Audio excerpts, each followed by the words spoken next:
नमस्कार, बहुत बहुत स्वागत है आप सभी का। आपके साथ मैं हूं करिश्मा। एक बड़ी खबर इस वक्त मिल रही है। तरन तारण में आरपीजी अटैक के मामले में बड़ा अपडेट है। आपको बता दें, आरपीजी अटैक केस को सॉल्व करने का दावा यहां पे किया गया है। पंजाब पुलिस ने केस को सॉल्व करने का दावा किया है। 7 लोगों को हिरासत में लिया गया है। डीजीपी का यह कहना है हिरासत में लिए गए लोगों में 2 नाबालिग भी शामिल है। पंजाब पुलिस ने दावा किया है कि आरपीजी से तरन तारण में हुए आतंकी हमले का खुलासा हुआ। 9 दिसंबर को तरन तारण के सरहली थाने पर आरपीजी अटैक हुआ था। हालांकि गनीमत रही थी कि थाने में ग्रेनेड फटा नहीं। पुलिस ने इस पूरे मामले में 7 लोगों को भी हिरासत में लिया, जिसमें 2 नाबालिग शामिल हैं। पुलिस ने आरोपियों के पास से आरपीजी, 2600 लॉन्चर और 3 पिस्टल, कई जिंदा कारतूस जो हैं वो बरामद किए हैं। पुलिस ने यह भी बताया कि इस वारदात का मास्टरमाइंड लंबे अरसे से वांटेड लखबीर सिंह लांडा है, जो कि कनाडा में छिपा हुआ है। डीजीपी गौरव यादव ने यह जानकारी दी। उन्होंने यह भी बताया कि उसने यूरोप के अपने 2 हैंडलर सतबीर सत्ता और गुरुदेव जस्सल के जरिए इस हमले को अंजाम दिया। तो 7 लोगों को हिरासत में लिया गया। डीजीपी का यह कहना है हिरासत में लिए गए लोगों में 2 नाबालिग शामिल हैं। ये तरन तारण में सरहाली पुलिस स्टेशन पर जो आरपीजी अटैक हुआ था, वो पंजाब पुलिस ने इसे सॉल्व कर लिया है। टोटल 7 मुलजिम अभी तक गिरफ्तार हुए हैं। 6 गिरफ्तार बाहर से हुए हैं, 1 जेल से प्रोडक्शन वारंट पे ले आया गया है। इन्वेस्टिगेशन तो पता लगा है कि हमारे नेबरिंग कंट्री की खुफिया एजेंसी के इशारे पे लखबीर लंडे, जो टेररिस्ट कनाडा बैठा है, वो इस मॉड्यूल का मास्टरमाइंड था, जिसने यूरोप बैठे अपने साथियों के साथ जो सत्ता और गुरुदेव जस्सल के थ्रू एक टेररिस्ट मॉड्यूल यहाँ पे रेस किया। उसको अजमीत के थ्रू, जो जेल में है, अजमीत सिंह के थ्रू कोऑर्डिनेट करवाया और ये अटैक एग्जीक्यूट किया। आइए अब आगे बढ़ते हैं, आपको दिखाते हैं सुपरफास्ट अंदाज में खबरें। पीएम मोदी को लेकर बिलावल भुट्टो की बदतमीजी आई सामने। पाक विदेश मंत्री बिलावल भुट्टो ने निजी हमला किया। प्रधानमंत्री को आरएसएस से जोड़कर अभद्र टिप्पणी की। दिल्ली में पाक उच्चायोग के बाहर प्रदर्शन बीजेपी का। बिलावल भुट्टो के बयान के खिलाफ प्रदर्शन। पाक विदेश मंत्री ने प्रधानमंत्री के पर विवादित टिप्पणी की। एस जयशंकर के लादेन वाले बयान पर भुट्टो की टिप्पणी। विदेश मंत्री एस जयशंकर ने पाकिस्तान को फटकारा। 26/11 की तरह एक और हमला नहीं होने दे सकते हैं। पाकिस्तान का नाम लिए बिना हमला आतंकवाद के समकालीन केंद्र पर भी अब सक्रिय। राज्यसभा सांसदों के साथ प्रधानमंत्री की बैठक। सांसदों के साथ प्रधानमंत्री आवास पर हुई बैठक। 2024 की तैयारियों को लेकर हुई बैठक। लोंगेवाला युद्ध के हीरो भैरव सिंह जी गंभीर रूप से बीमार, एम्स में चल रहा इलाज। प्रधानमंत्री मोदी ने उनके बेटे से बातचीत की। देश आज मना रहा है शौर्य साहस का विजयी दिवस। 1971 में आज कई दिन पाकिस्तान के 93,000 सैनिकों ने भारतीय सैनिकों के साथ टेके थे घुटने। बाद में पूर्वी पाकिस्तान स्वतंत्र होकर बांग्लादेश के रूप में हुआ था स्थापित। विजय दिवस पर सीडीएस जनरल अनिल चौहान सहित तीनों सेना प्रमुख पहुंचे वॉर मेमोरियल, माल्यार्पण कर श्रद्धांजलि दी। विजय दिवस पर दिल्ली के वॉर मेमोरियल पहुंचे रक्षा मंत्री राजनाथ सिंह। देश के लिए प्राण न्यौछावर करने वाले शहीदों को श्रद्धांजलि दी। विजय दिवस पर प्रधानमंत्री मोदी ने ट्वीट करते हुए बहादुर जवानों को श्रद्धांजलि दी। कहा, देश हमेशा सशस्त्र बलों का ऋणी रहेगा। जवानों ने 1971 में असाधारण जीत सुनिश्चित की है। जवानों की वजह से हमारा देश सुरक्षित है। दिल्ली में विजय दिवस पर प्रदर्शनी में शामिल हुए पीएम मोदी और रक्षा मंत्री राजनाथ सिंह। प्रदर्शनी में देखी गई 1971 में पाकिस्तान के खिलाफ विजय की झलकियां। एलएसी पर चीन से तनाव के बीच भारतीय सेना नेपाल के साथ आज से सैन्य युद्ध अभ्यास करेगी। ये भारत नेपाल संयुक्त प्रशिक्षण अभ्यास सूर्य किरण का 16वां संस्करण है। इसमें शामिल होने के लिए भारतीय सेना की टुकड़ी नेपाल पहुंच गई है। ये अभ्यास आज से 29 दिसंबर तक चलेगा। सैन्य अभ्यास के दौरान दोनों देशों के सैनिक अंतर संक्राय क्षमता विकसित करने के लिए एक साथ प्रशिक्षण लेंगे। भाग लेने वाले प्रतिभागी जवाबी कार्रवाई और आतंकवाद विरोधी अभियानों और मानवीय राहत कार्यों पर भी अपने अनुभव साझा करेंगे। राज्यसभा में तवांग झड़प का मुद्दा गरमाया। कांग्रेस अध्यक्ष खड़गे ने तवांग पर चर्चा की मांग की। कहा, देश की रक्षा के लिए मैंने सवाल उठाया, चीन पर बोलने का मौका नहीं मिला।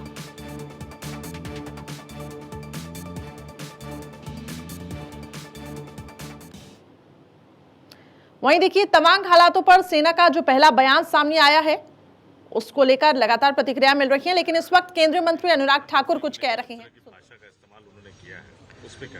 देखिए, ओसामा बिन लादेन को यूएस ने घर में घुसकर मारा पाकिस्तान में, और भारत ने भी सर्जिकल स्ट्राइक घुसकर की आतंकवादियों के खिलाफ। अब किसके घर में घुसे, आतंकवाद कहां पर था, इस पर तो पाकिस्तान कहीं अपना मुंह छिपाने लायक नहीं बचा है। और केवल बयान खराब देकर अपना पिंड छुड़ाने का काम करेंगे तो होगा नहीं। दुनिया ने पाकिस्तान का असली चेहरा देखा है। बेहतरी इसी में है कि आतंकवादियों के खिलाफ कड़ी कार्रवाई वहां पर करे और आतंकवाद को पाकिस्तान संरक्षण ना दे। तो देखिए किस तरीके से अब यहाँ पे जो बयानों का दौर है वो गरमाया है। बिलावल भुट्टो ने जिस तरीके से प्रतिक्रियाएं दी है उस पर केंद्रीय मंत्री अनुराग ठाकुर की प्रतिक्रिया सामने आई। केंद्रीय मंत्री अनुराग ठाकुर का ये बयान सामने आया, आतंकवाद को बढ़ावा देता है पाकिस्तान, साफ तौर से उन्होंने कहा। तो पाक उच्चायुक्त के बाहर बीजेपी कार्यकर्ता इस वक्त प्रदर्शन कर रहे हैं। तस्वीरें आपके सामने हैं, लगातार आपको दिखा रही हैं। एक तरफ केंद्रीय मंत्री अनुराग ठाकुर कह रही हैं कि आतंकवाद को पाकिस्तान ने बढ़ावा दिया है, दुनिया ने पाकिस्तान का असली चेहरा देखा है। In FATF by multiple times, and he probably doesn't know that.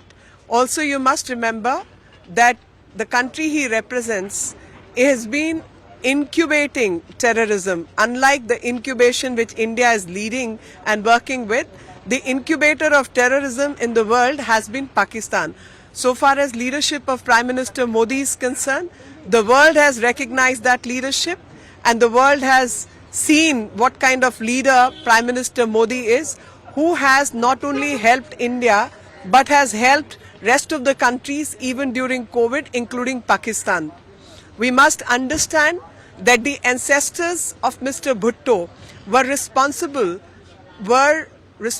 for terrorism in Kashmir, were responsible for terrorism in Punjab, were responsible for terrorism in Afghanistan, Baluchistan and Karachi. So one knows who the butchers are. So far as India is concerned, India is a law-abiding nation where the constitution works, and Mr. Modi has been given a clean chit by none less than the Supreme Court of this country. I think it holds Mr. Bhutto in a good stead that he should start recounting the acts of terrorism in his own country, where the agencies and his own ancestry has created terrorism and the networks of terrorists across the country, and is responsible for the terrorism which they are facing. Whether it's Tehreek or others, they are constantly at war with each other. We know that the kind of work which is going on in the country of Pakistan, as well as the kind of representation which Pakistan has made, it is not just the desperate act of a desperate nation or a foreign minister who is likely to be representing a failed state in a very short time. I think one must understand that this is the desperation of Mr. Bhutto which is making him speak the language he's speaking.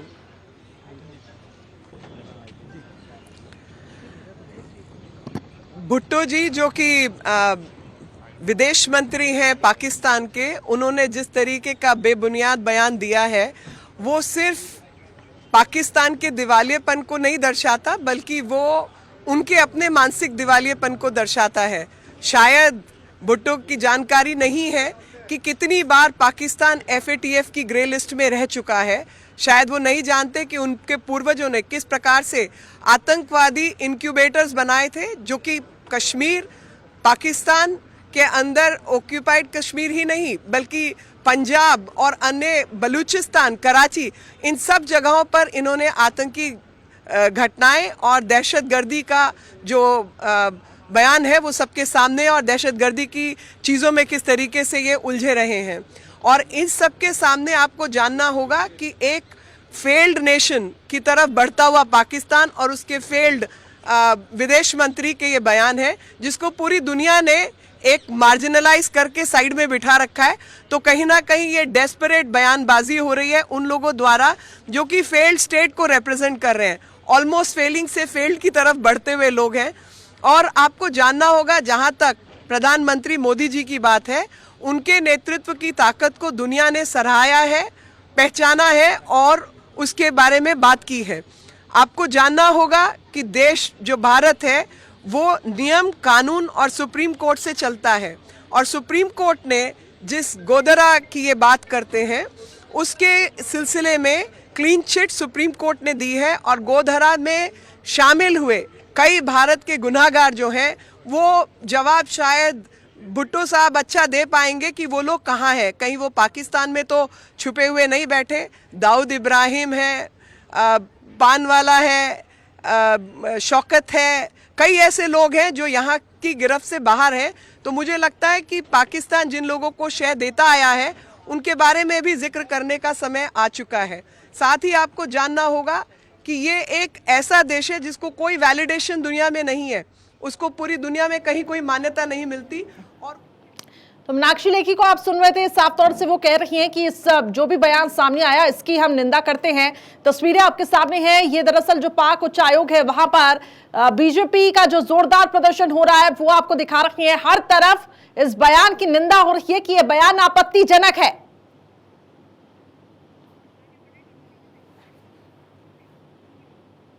चलिए अब आगे बढ़ते हैं, रुक करते हैं अगली खबर का। प्रधानमंत्री मोदी और रूसी राष्ट्रपति में बातचीत हुई है। आपको बता दें दोनों के बीच में फोन पर बातचीत हुई है।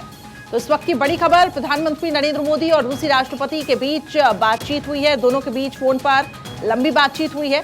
हाल ही में जिस तरीके से रूस यूक्रेन वॉर को लेकर भारत का जो स्टैंड सामने आया, G20 समिट की भी अगर हम बात करें तो अब भारत के हाथ में ये अध्यक्षता है, लेकिन भारत ने साफ तौर से कहा कि ये जंग रुकनी चाहिए।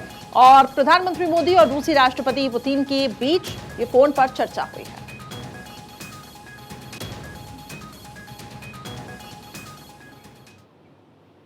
दूध का जला छाछ को भी फूक फूक कर पीता है। माता वैष्णो देवी स्थापना बोर्ड ने इस बार आपको बता दें कुछ खास इंतजाम किए हैं। हर वर्ष नववर्ष पर वैष्णो देवी मंदिर में श्रद्धालुओं की अपार जो भीड़ है वो देखने को मिलती है। इस साल भी नववर्ष 2023 के दिन ऐसी ही भीड़ की उम्मीद है। गत वर्ष यहां देर रात भवन में भगदड़ से 14 श्रद्धालुओं की जान चली गई, ऐसी जानकारी मिली थी। अब इसके आपको बता दें कि दोहराव से बचने के लिए मंदिर स्थापना बोर्ड ने नई व्यवस्था की है। इस बार कटवा से मंदिर भवन तक मंदिर बोर्ड ने 6 सेक्टर बनाए हैं। श्रद्धालुओं का दबाव बढ़ता देख यात्रा मार्ग पर रोके जा सकेंगे ये श्रद्धालु। मार्ग में कई जगह श्रद्धालुओं को रोकने के लिए व्यवस्था भी की गई है। वहीं यात्रा मार्ग में हाईटेक कैमरे भी लगाए गए हैं।